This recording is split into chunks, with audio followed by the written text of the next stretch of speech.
ঢাকার মধ্যে যে প্লেন দুর্ঘটনা হয়েছে, সকলের মা বাবার আশা আকাঙ্ক্ষা যে ভালো স্কুলে ভালো ইউনিভার্সিটিতে আমার ছেলেকে ভর্তি করে যাতে আমার ছেলে মানুষের মতন মানুষ হয়। কিন্তু ওই বাচ্চাগুলা, ওই গার্জিয়ান গুলা কেউ জানতো না যে প্লেন যুদ্ধ বিমান হলে ওই বিল্ডিং এর উপর পড়ে দাও দাও করে আগুন জ্বলে যাবে। কেউ জানতো না। কত শিশু মারা গেছে, কত শিশুর গা জ্বলে গেছে আগুনে, কত শিশুর মা হাঁটা করতেছে, কত শিশুকে পাওয়া যায়নি, এখন পর্যন্ত খুঁজতেছে যে আমার সন্তানটা কোথায়। কত সন্তান আছে যে সমস্ত গার্জিয়ান সন্তানকে আনার জন্য গেছে, ওই সমস্ত গার্জিয়ান সন্তানকে পায় গার্জিয়ান মারা গেছে। কত শিক্ষক শিক্ষিকা যারা বাচ্চাকে বিল্ডিং এর মধ্যে থেকে বাহির করে দিতেছে, তার জীবনকে স্বর্গ করছে, দিয়ে দিছে, বাচ্চাদেরকে বাহির করে দিছে। আল্লাহ পাক রব্বুল আলামিন প্রত্যেকটা বাচ্চাকে আল্লাহ তাআলা শহীদের দরজা এবং যাদের সন্তানগুলা আগুনের মধ্যে ঝলসে গেছে, পুড়ে গেছে, আল্লাহ পাক রব্বুল আলামিন তাদেরকে ধৈর্য ধারণ করার তৌফিক দান করুন। এজন্য মৃত্যু কোন সময় আসবে, কোন ভাবে আসবে, কিভাবে আসবে, এটা আমরা কেউ বলতে পারি না, জানি না। এজন্য মৃত্যুর আগে মৃত্যুর সামানা জোগাড় করে নিয়ে যাওয়া। জন্য আমাদের জন্য এই দুনিয়াটা ইবাদতের ফসলের জায়গা, ইবাদতের ক্ষেতের জায়গা। এই জমিটা আল্লাহ তাআলা ইবাদতের জন্যই আল্লাহ তাআলা সৃষ্টি করেছেন।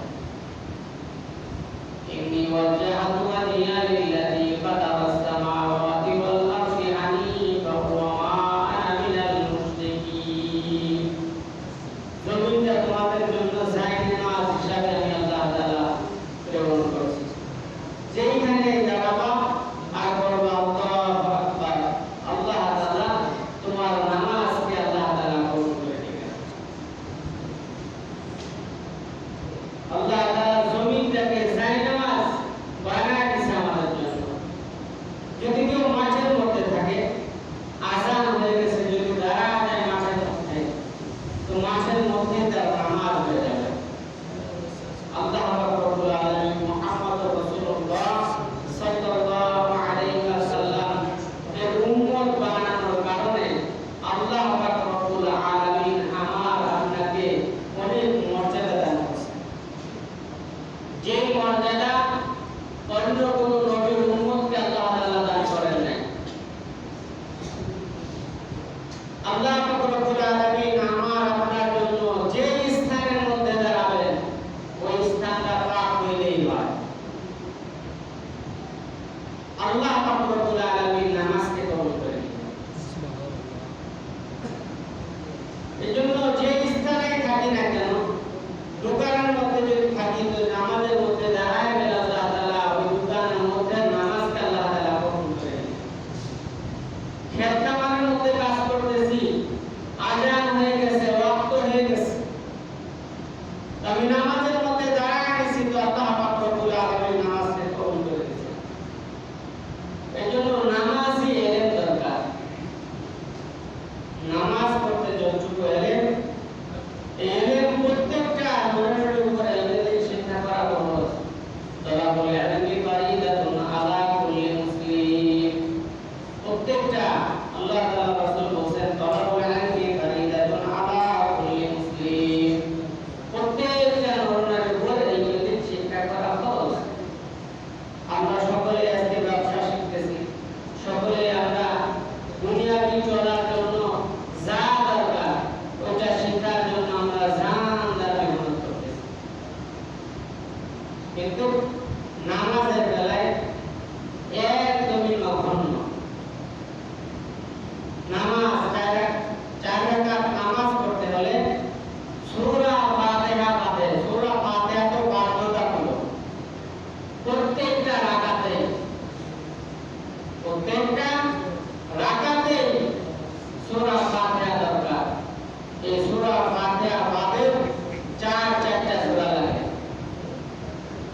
পূর্ণাঙ্গ নামাজ পড়তে হলে 4টা সূরা জানতেই হবে। এরপরে যে সূরার আগে নিয়ত করছি, এরপরে সানা করতে হয় সুবহানাকাল্লাহুম্মা ওয়া বিহামদিকা ওয়া তাবারাকা ইসমুকা ওয়া তাআলা জাদ্দুকা ওয়া লা ইলাহা গায়রুক। সানা প্রথমে নিয়ত, এরপরে কি সানা, এরপরে সূরা ফাতিহা। আলহামদুলিল্লাহি রাব্বিল আলামিন আর রহমানির রহিম মালিকি ইয়াউমিদ্দিন ইয়্যাকা না'বুদু ওয়া ইয়্যাকা নাস্তাঈন ইহদিনাস সিরাতাল মুস্তাকিম সিরাতাল লাযীনা আন'আমতা আলাইহিম গায়রিল মাগদুবি আলাইহিম ওয়ালাদ-দাল্লিন। বিসমিল্লাহির রহমানির রহিম ইযা জাআ নাসরুল্লাহি ওয়াল ফাth ورأيت الناس يدخلون في دين الله أفواجا فسبح بحمد ربك واستغفره إنه كان توابا। এক রাকাত নামাজ শেষ। এরকম 4টা সূরা লাগবে সূরা ফাতিহা বাদে। এই ইলম শিক্ষা করা ফরজ। এরপরে বেতের নামাজে আসেন, দোয়া কুনুত শেখা লাগবে। এই 4টা সূরা শেখে পূর্ণাঙ্গ ভাবে একজন। এরপরে সানা, দরুদ, তাশাহুদ, দোয়া মাসুরা, বলে এইগুলো ছাড়া নামাজ পূর্ণাঙ্গ না। কিতাবের মধ্যে আছে যে কারোর নামাজ 4 ভাগের 1 ভাগ কবুল হয়, কারোর নামাজ 2 ভাগের 1 ভাগ কবুল হয়, কারোর নামাজ 3 ভাগের 1 ভাগ কবুল হয়, কারোর নামাজ সম্পূর্ণই কবুল হয়, কারোর নামাজ ঠিক করে রুকু সিজদা সব ঠিক আছে, কিন্তু এক ওয়াক্ত বা এক রাকাতও নামাজ আল্লাহ তাআলা কবুল করেন না। বলেন ওই নামাজের উপর ফেরেশতারা লানত করেন।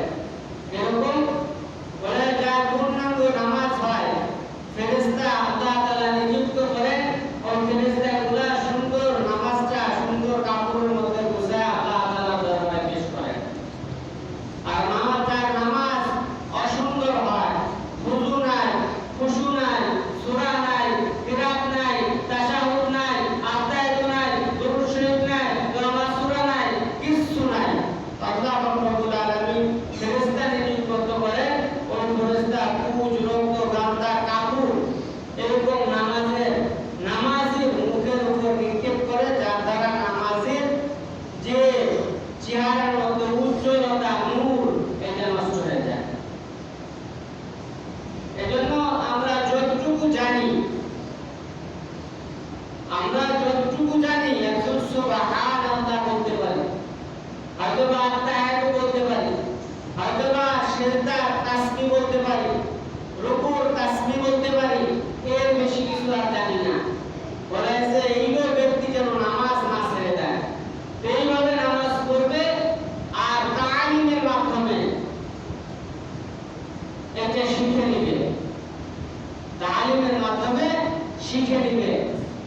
এজন্য বেশি বেশি মসজিদে আসা, বেশি বেশি দ্বীনি মজলিসে বসা, বেশি বেশি উলামা একরামদের সহবতে থাকা, যার দ্বারা নামাজ শেখা যায়, যার দ্বারা রোজা শেখা যায়, যার দ্বারা সিজদা শেখা যায়, যার দ্বারা হারাম এবং হালালকে শেখা যায়, যার দ্বারা খানা জায়েজ এবং নাজায়েজকে শেখা যায়।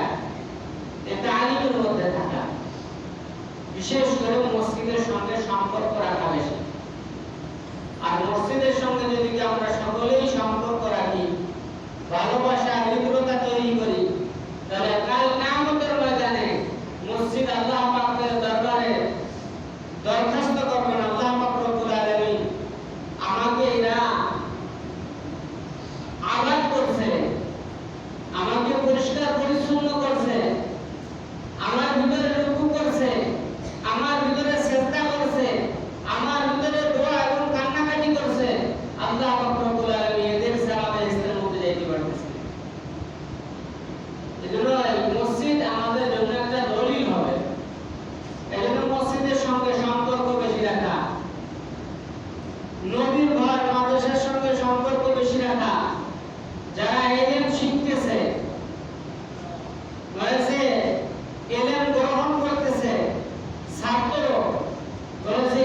সঙ্গে সম্পর্ক বেশি রাখা, উলামাদের সঙ্গে উঠা বসা বেশি করা, যার দ্বারা আমার মধ্যে এলেম আসে, যার দ্বারা গুনাহ থেকে বেঁচে থাকতে পারি, যার দ্বারা ইবাদতটা সহিহ হয়। আমরা অনেকেই নামাজ পড়ি কিন্তু নামাজটা পূর্ণাঙ্গ হইতেছে না। অনেকেই একটা সূরা জানি, অনেকেই সূরা জানি না, অনেকেই তাশাহুদ জানি না, অনেকেই দোয়া মাসুরা জানি না, অনেকেই জানাজার দোয়াটাও জানি না। এইগুলো শেখার দরকার। দেখেন আজকে সকাল ফজর থেকে শুরু করে এখন পর্যন্ত আমরা সকলে কিন্তু দুনিয়ার জন্য মেহনত করছি। একটু ভালো খানা, ভালো পড়া, ভালো বাসস্থান, এটার জন্য আমরা সকলেই মেহনত করছি। কেউ পাটের মাঠে, কেউ পানির মধ্যে পাট মুতেছি, কেউ ব্যবসার মধ্যে, কেউ দোকানের মধ্যে। এটা সুন্দর যাতে হয় এটার জন্য কিন্তু আমরা মেহনত করছি। কিন্তু আমার নামাজ যে সুন্দর হবে এটার জন্য মেহনত নাই আমার। বলেন এটার জন্য মেহনত আছে? মেহনত নাই। যে আমি নামাজটা সুন্দর হবে, যে নামাজ, যে রুকু, যে সিজদা আল্লাহ কবুল করেন, ওরকম রুকু এবং সিজদা আমার হওয়ার দরকার, এই চেষ্টা আমাদের মধ্যে নাই। এটা আমাদের করার দরকার। এখন যদি বলেন হুজুর ইমাম সাহেব এটা বলছেন ঠিক, এটা করার দরকার, কিন্তু এটা সব আমার দিলের মধ্যে নাই। কিন্তু ওখানে দুনিয়াবি কোনো কিছু যদি সামনে আসে, যত কষ্টই হোক এটা হাসিল করার জন্য আমরা সকলেই চেষ্টা করব। কিন্তু চোখ বোঝার সঙ্গে সঙ্গে সব করে থাকবে, কিছু আমার সঙ্গে যাবে না। ওইটা যাবে যদি আমি কোনো নেক কাজ, নেক সন্তান অথবা মসজিদ নির্মাণ, মাদ্রাসা নির্মাণ, জনগণের খেদমত করছি, টিউবওয়েল বুকে দিয়েছি, ব্রিজ করছি, এরকম উপকার খেদমত করছি, এটা আমার মৃত্যু হওয়ার সঙ্গে সঙ্গে এটা আমার কাছে লাগছে সদকায়ে জারিয়া।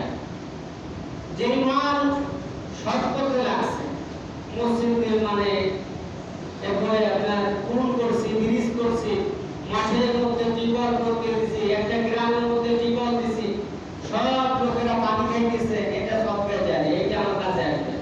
আর হলো নেক সন্তান, নেক সন্তান নামাজ পড়বে, দোয়া করবে, কোরআন তেলাওয়াত করবে, জিকির আজকার করবে, যা করবে সব কত তার কবরের মধ্যে যাইতে থাকে। এবার আমার ইবাদত, যেটা আমি ইবাদত করছি আল্লাহ তাআলার জন্য, খাস ইবাদত করছি, এটা আমার কাছে লাগবে। আর যেটা মেধা খাটা গুনাহ করছি, ওই গুনাহ হিসাবও আল্লাহ রাব্বুল আলামিন তার কিয়ামতের ময়দানে আমাকে দিয়ে দিবে। ومن يعمل مثقال ذرة خيرا يره ومن يعمل مثقال ذرة شرا يره। তুমি যদি যারা যারা পরিমাণ ইবাদত করো এর বদলা আল্লাহ তাআলা দিয়ে দিবে, যারা পরিমাণ গুনাহ করো এর বদলা আল্লাহ রাব্বুল আলামিন দিবেন। এজন্য আল্লাহ রাব্বুল আলামিন আমাদের সকলকে হায়াতে তৈয়্যিবা দান করেছেন। হায়াতটা এখন আল্লাহ তাআলা দিয়েছেন, এখন পর্যন্ত সুস্থতা। এজন্য সুস্থ থাকাকালীন ইবাদতগুলো শেখা এবং পাঁচ ওয়াক্ত নামাজের পাবন্দি করা, যাতে আমার থেকে নামাজ না ছুটে, যে জায়গার মধ্যে থাকি ওই জায়গায় যাতে আমি নামাজ পূর্ণাঙ্গ করতে পারি। এই তৌফিক আল্লাহ রাব্বুল আলামিন আমাদের সকলকে দান করুন। আল্লাহ তাআলা যেভাবে ইবাদত করলে আল্লাহ তাআলা রাজি এবং খুশি হয়ে যায়, ওইভাবে আমাদের সকলকে ইবাদত করার তৌফিক আল্লাহ তাআলা দান করুন। অনেকেই স্বীকারোক্তি ছিলেন যে বাথরুমের দরজার